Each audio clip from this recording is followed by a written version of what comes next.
the way that you teach about Ayurvedic cooking and Ayurvedic diet is so wildly different than anything else I've seen when it comes to Ayurvedic cooking and eating, that I think it just might be important for some folks to understand the history or lack thereof of food lists and the dosha food lists.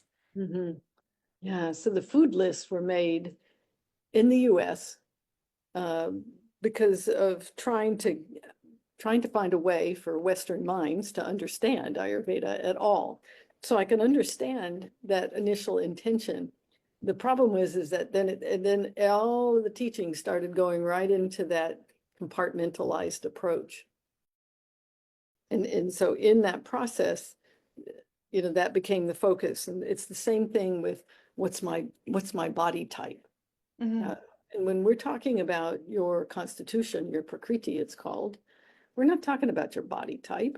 We're talking about what are the elements, what is the energy that you came into this lifetime with, and that will then tell us about your tendencies.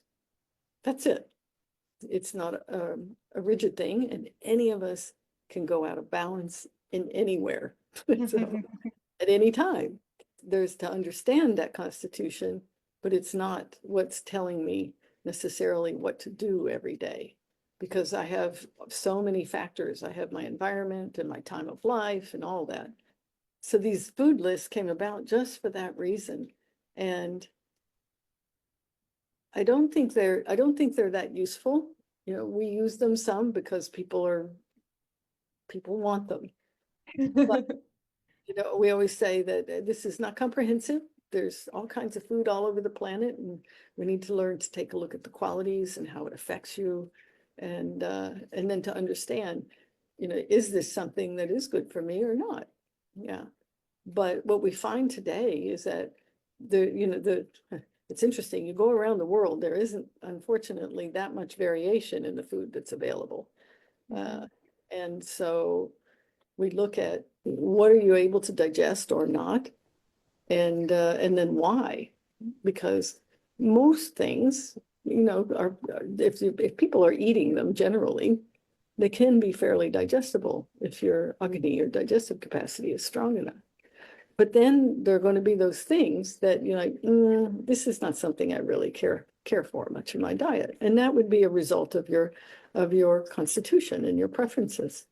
Yeah, or this one is a little bit difficult for me to digest. Yeah. So then you leave it out. But there's no rigidness in it, and that's all misinterpretation. Mm-hmm.